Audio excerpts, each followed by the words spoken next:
જે નિયમ અનુસાર કાર્યવાહી થતી હશે એ બધી જ કાર્યવાહી થશે. નેહલભાઈ, ખાસ વિપક્ષે પ્લે કાર્ડ બતાવી અને વિરોધ દર્શાવ્યો, આને આપ કઈ રીતે જોવો છો? કારણ કે શાંતિપૂર્ણ પ્રજાલક્ષી આ બોર્ડ માનવામાં આવતું હતું. એટલે વિપક્ષને કદાચ એમની સમજણ બહાર હતું કે બોર્ડ શાંતિથી આવી રીતે ચર્ચા થશે, એમને પણ પૂરતી તક આપી હતી, પરંતુ ક્યાંક ને ક્યાંક એમને સસ્તી પબ્લિસિટી માટે થઈને આવો પ્રયત્ન કર્યો હશે. એમને કાયદાની અને સભાગૃહની મર્યાદામાં રહેવા માટે ટકોર પણ કરી છે અને એ પછી એ લોકો સમજ્યા છે અને અત્યારે શાંતિથી સભાગૃહમાં બેસી અને કાર્યવાહીમાં ભાગ લઈ રહ્યા છે. અને વિપક્ષના સભ્યોએ જેટલી વાર હાથ ઊંચો કર્યો છે એટલી વાર એમને પ્રશ્ન પૂછવાની તક આપવી પણ છે. નેહલભાઈ, રીકાર્પેટિંગનો પ્રશ્ન આવ્યો, લેવલથી રીકાર્પેટિંગ નથી થતું, હવે કઈ રીતના આદેશ આપવામાં આવશે, કઈ રીતના થશે?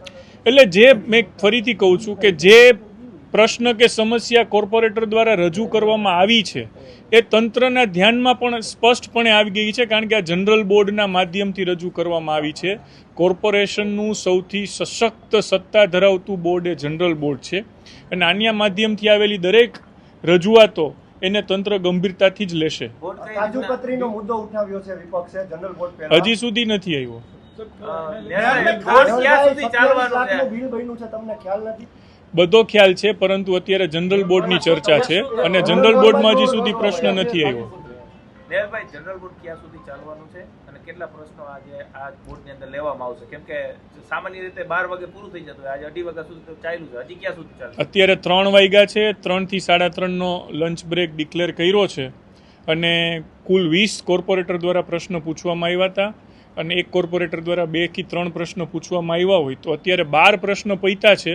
બાકીના 8 કોર્પોરેટરના તમે એવરેજ 2 પ્રશ્ન કે 3 પ્રશ્ન ગણો તો 20 થી 24 પ્રશ્નો હજી પેન્ડિંગ છે અને કોર્પોરેટરની જિજ્ઞાસા વૃત્તિ અને તંત્રની એલર્ટનેસ કેટલો સરસ અને કેવો જવાબ આપે છે એના ઉપર જનરલ બોર્ડની કોઈ સમય મર્યાદા નથી ક્યાં સુધી ચાલશે, પરંતુ જ્યાં સુધી ચાલે ત્યાં સુધી લોકોના પ્રશ્નોની સ્વસ્થ ચર્ચા થાય અને એના ઉકેલની દિશામાં કામગીરી થાય એ જોવાની જવાબદારી છે. નેહલભાઈ, વર્ષો બાદ આવું લાંબુ બોર્ડ ચાલ્યું હોય એવું સામે આવી રહ્યું છે.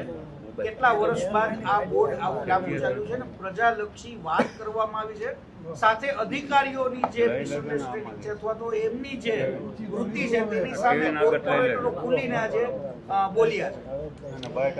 અમારી પાર્ટી અને ગુજરાત સરકાર દ્વારા લોકોના હિત માટે જનરલ બોર્ડ કેવી રીતે ચલાવવું એની જે એમની સાથે ચર્ચા થઈ છે ને એમના માર્ગદર્શન મુજબ જનરલ બોર્ડ ચલાવી રહ્યા છીએ અને આપ જોઈ રહ્યા છો કે લોકોના હિત માટેની જે કંઈ જરૂરી સ્ટેપ છે અમે લઈ રહ્યા છીએ.